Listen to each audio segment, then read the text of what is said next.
Hi hello ನಮಸ್ತೆ ಎಲ್ಲರಿಗೂ info media ಜಗತ್ತು ಚಾನಲಿನ ಮತ್ತೊಂದು ವಿಡಿಯೋಗೆ ಸ್ವಾಗತ ಸುಸ್ವಾಗತ. ಸ್ನೇಹಿತರೆ, ಎಲ್ಲರೂ ಹೇಗಿದ್ದೀರಾ? ಎಲ್ಲರೂ ಚೆನ್ನಾಗಿದ್ದೀರಾ ಅಂದ್ಕೊಂಡಿದ್ದೀನಿ. ನಾನು ಕೂಡ ತುಂಬಾ ಚೆನ್ನಾಗಿದ್ದೀನಿ. ಎಲ್ಲರೂ ಚೆನ್ನಾಗಿದ್ದೀರಾ ಅಂದ್ಕೊಂಡು ಭಾವಿಸ್ಕೊಂಡು ಇವತ್ತಿನ ಒಂದು ವಿಡಿಯೋನ ಶುರು ಮಾಡಿಬಿಡೋಣ. ಇವತ್ತಿನ ಒಂದು ವಿಡಿಯೋದಲ್ಲಿ ವೃಷಭ ರಾಶಿಯವರಿಗೆ 2026 ಸ್ನೇಹಿತರೆ ಜನವರಿ ಮಾಸಿಕ ಭವಿಷ್ಯವನ್ನು ತಿಳಿಸ್ಕೊಡ್ತಾ ಹೋಗ್ತೀನಿ. ಅದು ನಿಮ್ಮ ವ್ಯಾಪಾರದಲ್ಲಿ, ವ್ಯವಹಾರದಲ್ಲಿ, ಹಣಕಾಸಿನಲ್ಲಿ, ನಿಮ್ಮ ವೃತ್ತಿ ಜೀವನದಲ್ಲಿ, ಉದ್ಯೋಗದಲ್ಲಿ, ಇನ್ನು ವಿದ್ಯಾರ್ಥಿಗಳಿಗೆ ಏನೆಲ್ಲ ಬದಲಾವಣೆಯನ್ನು ನೋಡಲಿದ್ದೀರಿ, ಯಾವುದರ ಬಗ್ಗೆ ಮುನ್ನೆಚ್ಚರಿಕೆಗಳನ್ನು ತೆಗೆದುಕೊಳ್ಬೇಕು ಅನ್ನೋದನ್ನ ಕಂಪ್ಲೀಟಾಗಿ ವೃಷಭ ರಾಶಿಯವರಿಗೆ ತಿಳಿಸ್ಕೊಡ್ತಾ ಹೋಗ್ತೀನಿ. ಇದನ್ನೆಲ್ಲ ಕಂಪ್ಲೀಟಾಗಿ ತಿಳ್ಕೋಬೇಕು, ಸಣ್ಣ ಪುಟ್ಟ ಪರಿಹಾರಗಳನ್ನು ಫಾಲೋಅಪ್ ಮಾಡಬೇಕು ಅಂದರೆ ಸ್ನೇಹಿತರೆ ಎಲ್ಲೂ ಕೂಡ ವಿಡಿಯೋನ ಸ್ಕಿಪ್ ಮಾಡಬಾರ್ದು. ಅಂದರೆ ವಿಡಿಯೋನ ಕಟ್ ಮಾಡಿ ಓಡಿಸ್ಕೊಂಡೋಗಿ ನೋಡ್ತೀರಾ, ಇದು ಫುಲ್ ಇನ್ಫಾರ್ಮೇಷನ್ ಅರ್ಥ ಆಗಲ್ಲ. ಸೊ ಹಾಗಾಗಿ ಎಲ್ಲ ವಿಡಿಯೋದಲ್ಲೂ ತಿಳಿಸ್ತಾ ಇರ್ತೀನಿ. ಮೊದಲಿಂದ ಕೊನೆ ತನಕ ವಿಡಿಯೋನ ವಾಚ್ ಮಾಡಿ. ವಿಡಿಯೋದಲ್ಲಿ ಒಳ್ಳೆ ಮಾಹಿತಿ ಸಿಕ್ಕಿದ್ದಲ್ಲಿ ತಪ್ಪದೆ ವಿಡಿಯೋಗೊಂದು ಲೈಕ್ ಕೊಟ್ಟು, ಇನ್ನೂ ನನ್ನ ಚಾನಲ್ನ ಸಬ್ಸ್ಕ್ರೈಬ್ ಮಾಡ್ಕೊಳ್ದೇ ನೋಡ್ತಿದ್ರೆ ಇನ್ಫಾ ಮೀಡಿಯಾಗೆ ಸಬ್ಸ್ಕ್ರೈಬ್ ಆಗಿ ನಿಮ್ಮ ಅಭಿಪ್ರಾಯಗಳನ್ನು ಕಮೆಂಟ್ ಬಾಕ್ಸಲ್ಲಿ ತಿಳಿಸಿ. ಯಾರೆಲ್ಲ ಸಬ್ಸ್ಕ್ರೈಬ್ ಮಾಡಿಕೊಂಡು ಪ್ರತಿನಿತ್ಯ ವಿಡಿಯೋ ವಾಚ್ ಮಾಡ್ತಿದ್ದೀರಾ ಅವರಿಗೆ ಥ್ಯಾಂಕ್ ಯು ಸೋ ಮಚ್ ಅಂತ ಹೇಳ್ತಾ ವಿಡಿಯೋದ ಕಡೆ ಗಮನ ಕೊಟ್ಬಿಡೋಣ. ಹೌದು ಸ್ನೇಹಿತರೆ, ವೃಷಭ ರಾಶಿಯವರ ಭವಿಷ್ಯ ಜನವರಿ 2026ರಲ್ಲಿ ಗ್ರಹ ಸಂಚಾರಗಳು, ಗ್ರಹ ಸ್ಥಾನಗಳು, ಗ್ರಹ ಸ್ಥಿತಿಗಳು ಹೇಗಿರಲಿದೆ, ಇದರಿಂದ ಸಾಕಷ್ಟು ಅದೃಷ್ಟವನ್ನು ನೋಡಲಿದ್ದೀರಿ. ಸಾಕಷ್ಟು ಸಮಸ್ಯೆಗಳು ಕೂಡ ಎದುರಾಗಲಿದೆ. ಗ್ರಹಗಳ ಸಂಚಾರದಿಂದ ಯಾವ ದಿನಾಂಕದಿಂದ ಎಚ್ಚರಿಕೆ ವಹಿಸಬೇಕು, ಏನೆಲ್ಲ ಅದೃಷ್ಟದ ಫಲಗಳನ್ನು ಗಳಿಸಲಿದ್ದೀರಿ ಅನ್ನೋದನ್ನ ಒಟ್ಟಾರೆಯಾಗಿ ತಿಳಿಸ್ಕೊಡ್ತೀನಿ ಸ್ನೇಹಿತರೆ.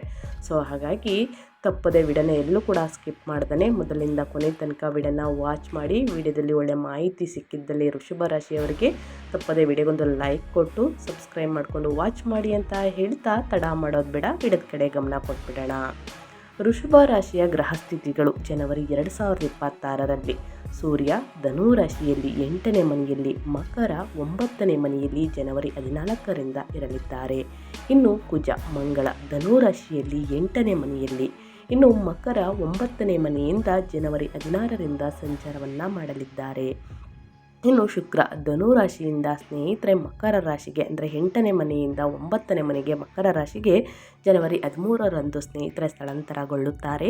ಇನ್ನು ಬುಧ ಧನು ರಾಶಿಯಿಂದ 8ನೇ ಮನೆಯಿಂದ ಮಕರ ರಾಶಿಗೆ 19ನೇ ತಾರೀಕಲ್ಲಿ ಸ್ನೇಹಿತರೆ ಸಂಚಾರವನ್ನು ಮಾಡಲಿದ್ದಾರೆ. ಇನ್ನು ಗುರು ಮಿಥುನದಲ್ಲಿ 2ನೇ ಮನೆಯಲ್ಲಿ ಧನಸ್ಥಾನದಲ್ಲಿ ತಿಂಗಳ ಪೂರ್ತಿ, ಇನ್ನು ಶನಿ ಮೀನದಲ್ಲಿ 11ನೇ ಮನೆಯಲ್ಲಿ ಲಾಭದ ಸ್ಥಾನದಲ್ಲಿ ತಿಂಗಳ ಪೂರ್ತಿ, ರಾಹು ಕುಂಭದಲ್ಲಿ 10ನೇ ಮನೆಯಲ್ಲಿ, ಕೇತು ಸಿಂಹದಲ್ಲಿ 4ನೇ ಮನೆಯಲ್ಲಿ ತಿಂಗಳ ಪೂರ್ತಿ. ಇದು ಗ್ರಹಗಳ ಸ್ಥಾನ ಬದಲಾವಣೆ, ಗ್ರಹಗಳ ಸ್ಥಿತಿ, ಗ್ರಹಗಳ ಸಂಚಾರ ಅಂತಲೇ ಹೇಳಬಹುದು ವೃಷಭ ರಾಶಿಯವರಿಗೆ. ಇದರಿಂದ ಏನೆಲ್ಲ ಬದಲಾವಣೆಯನ್ನು ನೋಡಲಿದ್ದೀರಿ, ನಿಮ್ಮ ವೃತ್ತಿ, ಉದ್ಯೋಗ, ನಿಮ್ಮ ಆರೋಗ್ಯದಲ್ಲಿ, ಕೌಟುಂಬಿಕ ಜೀವನ, ವೈಯಕ್ತಿಕ ಜೀವನ, ಶಿಕ್ಷಣದ ಬಗ್ಗೆ ಹೇಳೋದಾದರೆ ಏನೆಲ್ಲ ಬದಲಾವಣೆಯನ್ನು ನೋಡಲಿದ್ದೀರಿ, ಯಾವುದರ ಬಗ್ಗೆ ಮುನ್ನೆಚ್ಚರಿಕೆಗಳನ್ನು ತೆಗೆದುಕೊಳ್ಬೇಕು ಅನ್ನೋದನ್ನ ಇವಾಗ ಸಂಪೂರ್ಣವಾಗಿ ತಿಳಿಸ್ಕೊಡ್ತಾ ಹೋಗ್ತೀನಿ. ಒಟ್ಟಾರೆಯಾಗಿ ಸ್ನೇಹಿತರೆ ವೃಷಭ ರಾಶಿಯವರಿಗೆ ಜನವರಿ 2026 ಮಾಸಿಕ ರಾಶಿ ಭವಿಷ್ಯ.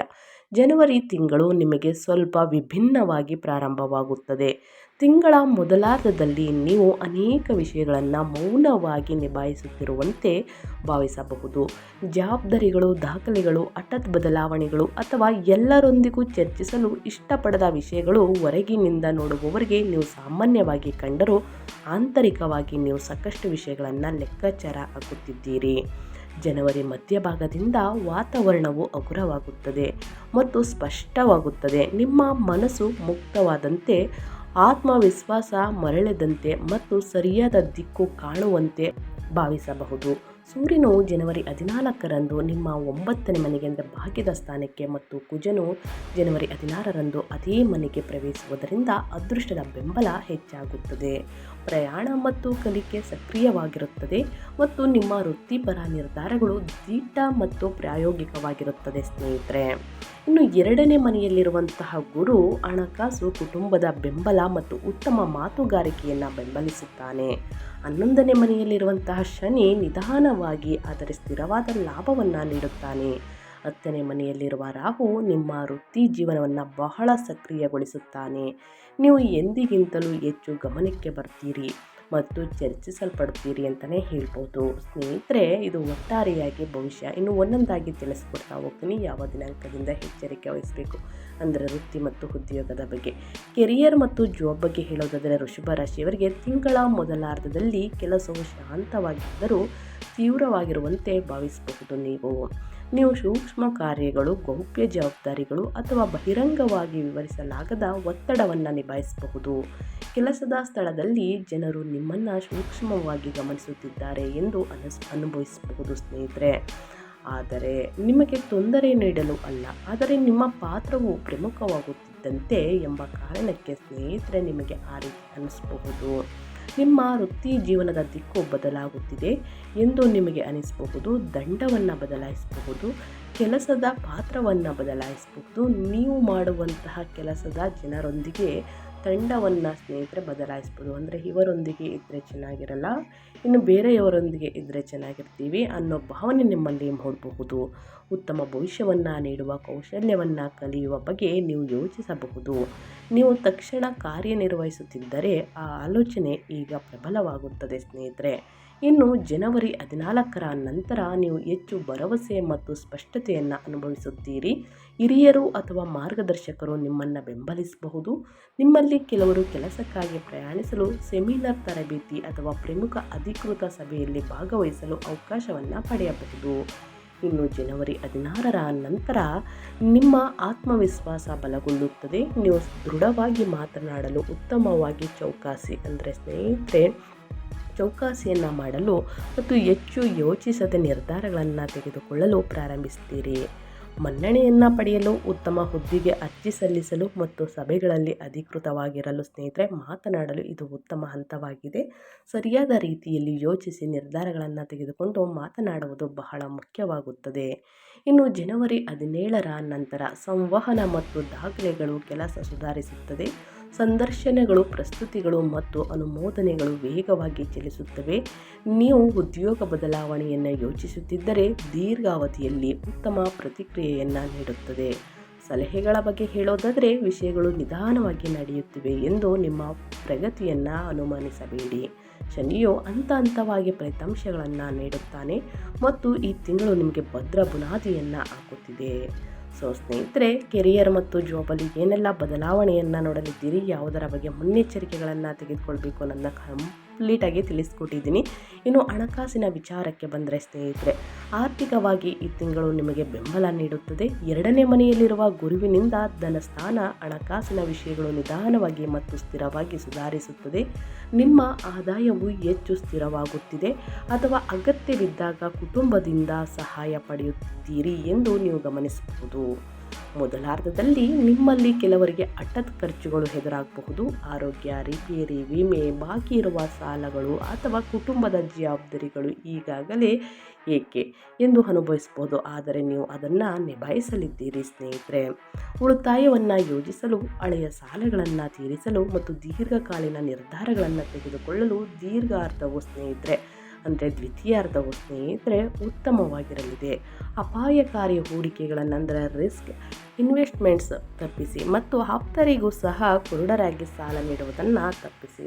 ಸಲಹೆ ಏನಂದರೆ ಹಣಕಾಸಿನ ವಿಚಾರದ ಬಗ್ಗೆ ಸ್ನೇಹಿತರೆ, ನಿಮಗೆ ನಿಮ್ಮ ಆದಾಯದ ಒಂದು ಸಣ್ಣ ಭಾಗವನ್ನು ಮೊದಲು ಉಳಿತಾಯಕ್ಕೆ ಹಾಕಿ, ಅಂದರೆ ಸೇವಿಂಗ್ಸನ್ನು ಮಾಡಿಡಿ ಸ್ನೇಹಿತರೆ. ನಂತರ ಖರ್ಚು ಮಾಡಿ. ಅನಗತ್ಯ ಖರ್ಚುಗಳಿಂದ ಆದಷ್ಟು ದೂರವಿರಿ. ಈ ಸರಳ ಅಭ್ಯಾಸವು ಈ ತಿಂಗಳು ನಿಮ್ಮನ್ನು ರಕ್ಷಿಸುತ್ತದೆ ಅಂತಲೇ ಹೇಳಬಹುದು ವೃಷಭ ರಾಶಿಯವರಿಗೆ. ಇನ್ನು ಕುಟುಂಬ ಮತ್ತು ಸಂಬಂಧಗಳ ಬಗ್ಗೆ ಹೇಳೋದಾದರೆ ಏನೆಲ್ಲ ಬದಲಾವಣೆಯನ್ನು ನೋಡಲಿದ್ದೀರಿ, ಯಾವುದರ ಬಗ್ಗೆ ಎಚ್ಚರಿಕೆ ವಹಿಸಬೇಕು ನಿಮ್ಮ ಆರೋಗ್ಯದಲ್ಲಿ ಮತ್ತು ನಿಮ್ಮ ಕುಟುಂಬ ಜೀವನದಲ್ಲಿ ಅನ್ನೋದನ್ನ ನೋಡೋದಾದರೆ, ಮೊದಲನೇದಾಗಿ ಕುಟುಂಬದ ಬಗ್ಗೆ ತಿಳಿಸ್ಕೊಡ್ತೀನಿ. ಕುಟುಂಬ ಜೀವನಕ್ಕೆ ಈ ತಿಂಗಳು ಸ್ವಲ್ಪ ಸಮತೋಲನದ ಅಗತ್ಯವಿದೆ. 4ನೇ ಮನೆಯಲ್ಲಿ ಸುಖದ ಸ್ಥಾನದಲ್ಲಿ ಕೇತು ಇರುವುದರಿಂದ ನಿಮ್ಮ ಮನೆಯಲ್ಲಿ ಸ್ವಲ್ಪ ಅಲಿಪ್ತವಾಗಿ ಅಥವಾ ಭಾವನಾತ್ಮಕವಾಗಿ ಅಸ್ಥಿರವಾಗಿರಬಹುದು. ನೀವು ಮನೆಯಲ್ಲಿದ್ದರೂ ನಿಮ್ಮ ಮನಸ್ಸು ಹೊರಗಡೆ ಇರುತ್ತದೆ. ಕೆಲಸ, ಹಣ ಮತ್ತು ಭವಿಷ್ಯದ ಬಗ್ಗೆ ಯೋಚಿಸುತ್ತೀರಿ. ನೀವು ತಾಯಿ ಅಥವಾ ಹಿರಿಯರೊಂದಿಗೆ ವಾಸಿಸುತ್ತಿದ್ದರೆ ಹೆಚ್ಚಿನ ಕಾಳಜಿ ವಹಿಸಿ. ಮೌನ ಅಥವಾ ಗಮನ ಕೊರತೆಯಿಂದ ಸಣ್ಣ ತಪ್ಪು ಗ್ರಹಿಕೆ ಉಂಟಾಗಬಹುದು. ಅದೇ ಸಮಯದಲ್ಲಿ ಮೃದುವಾಗಿ ಮಾತನಾಡಿದರೆ ಗುರುವು ಕೌಟುಂಬಿಕ ಬಾಂಧವ್ಯವನ್ನು ಬೆಂಬಲಿಸುತ್ತಾನೆ ಸ್ನೇಹಿತರೆ. ಇನ್ನು ಸಂಬಂಧಗಳಲ್ಲಿ ನೀವು ಸ್ಥಿರತೆ ಮತ್ತು ಸ್ಪಷ್ಟತೆಯನ್ನು ಬಯಸುತ್ತೀರಿ. ಯಾವುದಾದರೂ ವಿಷಯ ನಿಮ್ಮನ್ನು ಗೊಂದಲಕ್ಕೀಡು ಮಾಡುತ್ತಿದ್ದರೆ ದ್ವಿತೀಯಾರ್ಧದಲ್ಲಿ ಮುಕ್ತವಾಗಿ ಮಾತನಾಡಲು ನಿರ್ಧರಿಸಬಹುದು.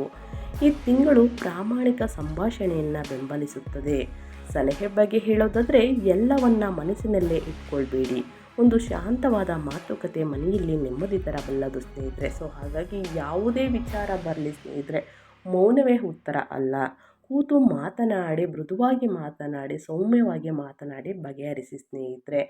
ಹಾಗಾಗಿ ತಪ್ಪದೆ ಮಾತನಾಡಿ. ಎಲ್ಲದೂ ಕೂಡ ಪ್ರತಿಯೊಬ್ಬ ಮನೆಯಲ್ಲೂ ಒಂದಲ್ಲ ಒಂದು ಸಣ್ಣ ಸಮಸ್ಯೆ ಇದ್ದೇ ಇರುತ್ತದೆ. ಕೌಟುಂಬಿಕ ಜೀವನ ಮತ್ತು ವೈಯಕ್ತಿಕ ಜೀವನದಲ್ಲಾಗಲಿ, ನಿಮ್ಮ ಪ್ರೇಮ ಸಂಬಂಧದಲ್ಲಾಗಲಿ ಆದಷ್ಟು ಕೂತು ಮಾತನಾಡಿ ಬಗೆಹರಿಸ್ಕೊಳ್ಳಿ ಅಂತ ಹೇಳ್ತಾ ವೃಷಭ ರಾಶಿಯವರಿಗೆ ಇನ್ನು ಮುಂದಿನದಾಗಿ ನಿಮ್ಮ ಹೆಲ್ತ್ ಬಗ್ಗೆ ಹೇಳೋದಾದರೆ ಇದು ಇಂಪಾರ್ಟೆಂಟ್ ಅಂತಲೇ ಹೇಳಬಹುದು.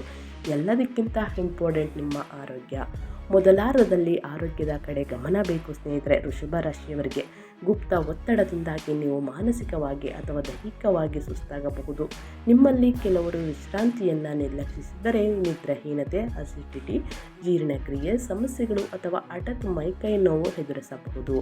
ಜನವರಿ ಮಧ್ಯದ ನಂತರ ಶಕ್ತಿ ಸುಧಾರಿಸುತ್ತದೆ. ಪ್ರಯಾಣ ಅಥವಾ ಹೊರಾಂಗಣ ಚಟುವಟಿಕೆ ನಿಮಗೆ ಚೈತನ್ಯ ನೀಡಬಹುದು. ಆದರೂ ಅತಿಯಾದ ಕೆಲಸವನ್ನು ತಪ್ಪಿಸಿ ರಿಸ್ಕ್ ತೆಗೆದುಕೊಳ್ಳುವುದಕ್ಕೆ ಹೋಗಬೇಡಿ ಸ್ನೇಹಿತರೆ. ಸಣ್ಣ ರೋಗ ಲಕ್ಷಣಗಳನ್ನು ನಿರ್ಲಕ್ಷಿಸಬೇಡಿ. ಸಮಯಕ್ಕೆ ಸರಿಯಾಗಿ ಊಟ ಮಾಡಿ, ಮಸಾಲೆಯುಕ್ತ ಆಹಾರವನ್ನು ಕಡಿಮೆ ಮಾಡಿ ಮತ್ತು ದೈನಂದಿನ ದಿನಚರಿಯನ್ನು ಪಾಲಿಸಿ. ನಿಮ್ಮ ದೇಹವು ತ್ವರಿತವಾಗಿ ಪ್ರತಿಕ್ರಿಯಿಸುತ್ತದೆ. ಪ್ರತಿದಿನ ಸಲಹೆ ಬಗ್ಗೆ ಹೇಳೋದಾದರೆ ಸ್ನೇಹಿತರೆ, ನಿಮ್ಮ ಆಹಾರದ ಬಗ್ಗೆ ಎಚ್ಚರಿಕೆ ವಹಿಸುವುದು, ಸರಿಯಾದ ರೀತಿಯಲ್ಲಿ ಊಟದ ಬಗ್ಗೆ ಎಚ್ಚರಿಕೆ ವಹಿಸಿ ಊಟದ ಪದ್ಧತಿಯನ್ನು ಸರಿಪಡಿಸಿಕೊಳ್ಳಿ ಸ್ನೇಹಿತರೆ.